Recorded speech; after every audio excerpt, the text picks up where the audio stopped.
next is The King's Speech, which won the Audience Award at the Toronto Film Festival, the same award that Slumdog Millionaire won. And it's come to the point now where films win the Audience Award at Toronto, they are instantly considered real Oscar contenders. The King's Speech was directed by Tom Hooper, who previously did The Damned United, which was very good. Mark and I both like that, which is amazing because Mark hates soccer.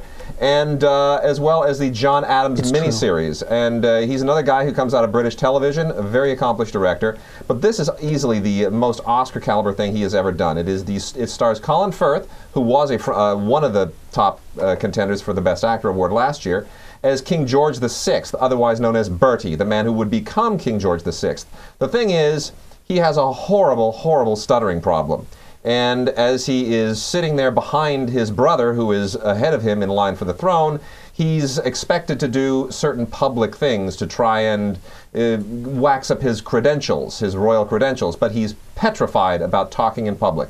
Let's see a scene. As far as I see it, my husband has mechanical difficulties with his speech. All right. You want mechanics? We need to relax your jaw muscles, strengthen your tongue. And you do have a flabby tummy, so we'll need to spend some time strengthening your diaphragm. Simple mechanics. Fine. Jack and Jill went up the hill. Went up the hill.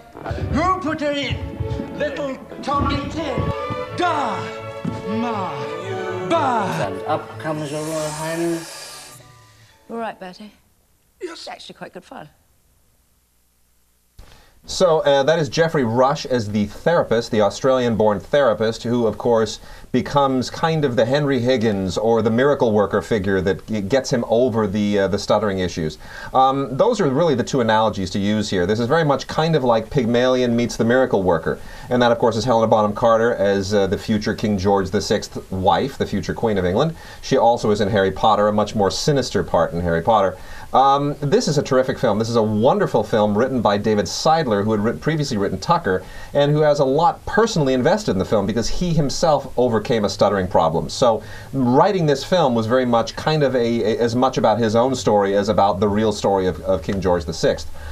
This is a great film. It's a crowd pleaser. It's a top-notch film. It's well made, well written, beautifully executed in every way. And I have to say, now that the Social Network has kind of peaked, this really is starting to look like the front-runner for Best Picture, and it was considered like that at the end of Toronto, and I think it's going to hold all the way through the Oscars.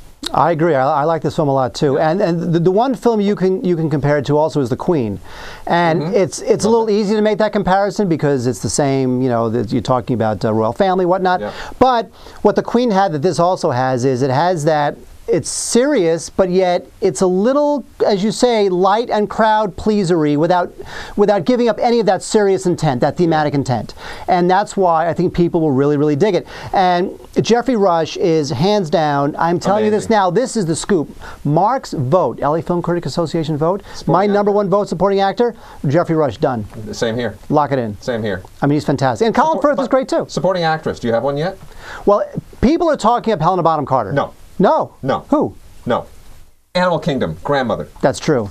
That's a whole nother show. She is just, oh, I have nightmares. Okay, you know what? That's not a callback to like 10 minutes ago. That's a callback to like 5 weeks ago. Sorry, didn't mean to kind of derail the show. But she's quite good. It was a little moment. We'll be doing an Oscar wrap-up show. Yeah. It was a moment. Now it's gone. Now we're back to that movie. That's true. Now I like this movie a lot, and you know what? Hooper did a great job because you know what?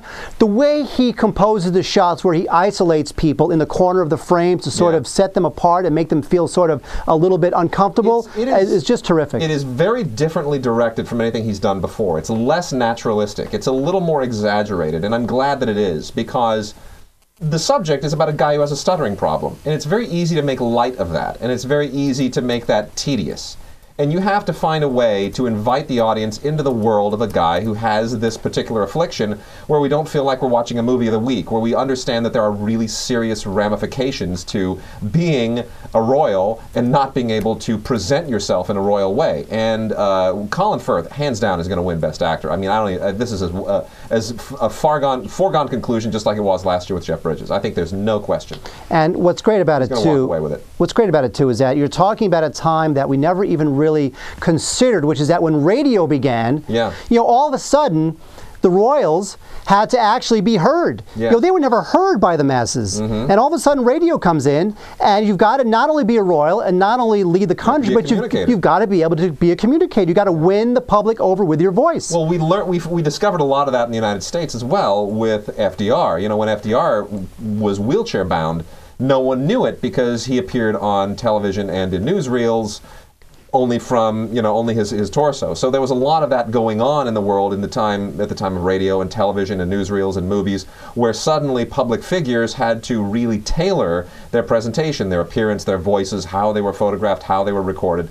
And this gets right to the root of that as well. It's sort of the beginning of the media age, and leaders of countries having to somehow figure out how they are going to modulate their lifestyle to be a part of that. I think it's fascinating. It's a great film. You know, it is a terrific film. Yeah.